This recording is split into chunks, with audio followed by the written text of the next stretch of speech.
CUET exam को आने के लिए अब 1 महीने से भी कम का समय रह चुका है। लेकिन अभी के टाइम पे ज़्यादातर बच्चे एक ऐसी बहुत बड़ी गलती कर रहे हैं जिसका सीधा इम्पैक्ट आपके एग्जाम और CUET के रिजल्ट पे पड़ेगा। लेकिन वो गलती है कौन सी, इसी के बारे में जानेंगे आज की वीडियो। नमस्कार दोस्तों, मेरा नाम है आकाश कुमार और स्वागत है आप सभी का मेरे इस यूट्यूब चैनल पे। अब तो डेट शीट भी आ गई है और अब लगभग 20 से 25 दिन बचे CUET एग्जाम को आने के लिए।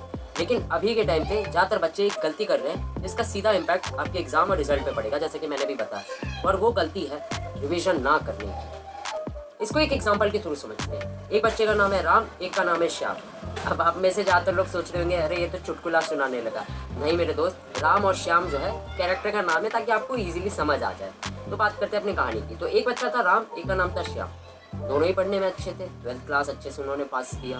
अब CUET एग्जाम में बैठे, ठीक है। और मेन बात यह है कि राम ने जो पढ़ाई की वो हमेशा क्या करता था, उसने बैच में भी एनरोल्ड था, यूट्यूब से भी लेक्चर पढ़ता था, NCERT बुक भी पढ़ी और रेफरेंस बुक से भी पढ़ा और नोट से भी पढ़ा। बेसिकली उसे जहाँ जहाँ से जो जो मटेरियल मिलता गया वो उन सब से पढ़ाई करता गया और हर जगह वो एनरोल्ड था। यूट्यूब पे तो जानते ही हो ना, एक लेक्चर के लिए भी 3-4 वीडियो पेल ली जाती है, तो वो 4-5 वीडियो देखता था। फिर बैच में भी एनरोल्ड था, मतलब हर जगह जहाँ जहाँ से उसे मटेरियल मिलता, जो भी कहीं पे भी MCQ होते तो वो हर जगह पढ़ लेता था। दूसरा बच्चा था श्याम। वो जानता था कि यार ऐसे तो पढ़ाई नहीं हो पाएगी, 30 दिन से भी कम का बचा हुआ है और इतना अगर मैं करूँगा तो नहीं हो पाएगा। शायद आपको थोड़ा आलसी लग सकता है, लेकिन नहीं, श्याम जो था इंटेलिजेंट था। वो जानता था कि कैसे पढ़ाई करनी है। उसने सिंपल क्या किया, यूट्यूब खोला, यूट्यूब से एक लेक्चर पढ़ा, NCERT बुक से अपना उसको कवर किया, दोबारा उस चैप्टर को पढ़ा और सिंपल मॉक टेस्ट देने लगा वो। और मेन बात है उसकी एक आदत थी, फितरत थी, जो भी थी आप समझ लो कि वो क्या करता था, जब भी कोई कॉन्सेप्ट पढ़ता था तो जो भी उसने पूरे दिन में पढ़ा है रात को एक बार रिवाइज जरूर करता था और जो भी उसने पढ़ा है उससे रिलेटेड MCQ देने की कोशिश वो करता था। ऐसे ही दिन बीतते गए, राम भी अपनी तरीके से पढ़ता गया, श्याम भी अपने तरीके से पढ़ता गया। दोनों को पता नहीं था कि किसका तरीका बढ़िया। लेकिन जब एग्जाम आया, और इंटरेस्टिंग बात यह है कि दोनों का ही एक ही सेंटर पड़ा था, ना सिर्फ सेंटर सेम पड़ा बल्कि उनका स्लॉट भी सेम हो गया, तो दोनों के लिए पेपर भी सेम आया था। दोनों को जितनी नॉलेज थी उस अकॉर्डिंग उन्होंने अपना एग्जाम दिया और दोनों को ही लग रहा था कि उन दोनों का ही एग्जाम बढ़िया गया। लेकिन रियलिटी तब पता चली जब इसका रिजल्ट आया, यानी कि जब CUET एग्जाम का रिजल्ट आया तो पता चला कि राम के नंबर कंपैरेटिवली बहुत कम थे एज कम्पेयर टू श्याम, यानी श्याम के बहुत ज़्यादा अच्छे मार्क्स आए थे। तो ऐसा क्यों हुआ कि श्याम के बहुत ज़्यादा मार्क्स आए और राम के इतने कम? क्योंकि बल्कि राम ने तो बहुत जगह से पढ़ाई की थी, वो तो बैच में भी एनरोल्ड था, यूट्यूब से भी पढ़ा, 2-3 किताबों से भी पढ़ चुका था। तो ऐसा क्या हुआ कि श्याम के ज़्यादा मार्क्स आ गए? ऐसा इसलिए हुआ क्योंकि श्याम एक सीक्रेट जानता था और वो सीक्रेट था द पावर ऑफ रिविजन। वो जानता था कि भाई रिविजन जितना करोगे उसी अकॉर्डिंग आपके मार्क्स भी इनहेंस होंगे। और बाकी हाँ, मेरे को इस कहानी से याद आया, अगर आपको भी श्याम बनना है और जानना चाहते हो कि बिना किसी बैच के, बिना किसी कोर्स के यूट्यूब के थ्रू कैसे पढ़े, जैसे कि हमारी कहानी में श्याम ने पढ़ा था, तो मेरी ये वाली वीडियो देख सकते हो। काफ़ी यार छोटी वीडियो लेकिन बहुत अच्छे से समझा रखा है, 3-4 मिनट की है, ज़्यादा वीडियो बड़ी नहीं है। तो एक बार जाके जरूर चेक करना, क्या पता अगले श्याम आप भी बन जाओ। खैर यह मजाक था। नेक्स्ट बात करते हैं अपने टॉपिक पे जो हम बात कर रहे थे, रिविजन वाली। तो जैसा मैंने बताया कि श्याम जानता था कि रिविजन करने से उसके मार्क्स ज़्यादा आए। चलो आप लोग ये तो समझ गए कि रिवीजन करना मोस्ट इंपॉर्टेंट है ताकि हमारे मार्क्स इनहेंस हो सके और एक अच्छा स्कोर हम ला सके रिजल्ट में। लेकिन रिवीजन करना कैसे है? क्या फिर से कॉपी पेन उठा ले भैया और जैसे बोर्ड में करते थे लिखना शुरू कर दे? नहीं मेरे दोस्त, ऐसा नहीं करना है। इसके भी करने के लिए भी, इस एग्जाम के रिवीजन करने के लिए भी एक तरीका अपनाया जाता है। वो तरीका क्या है, चलो उसकी बात करते हैं।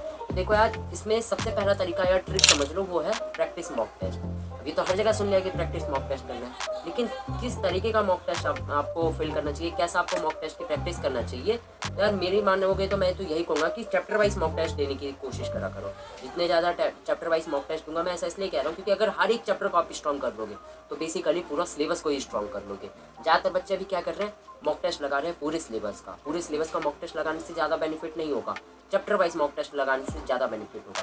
बाकी मॉक टेस्ट से मुझे याद आया, अगर किसी के पास पॉलिटिकल साइंस है तो इसी चैनल पे पॉलिटिकल साइंस की चैप्टर वाइज मॉक टेस्ट तैयारी कराई जा रही है।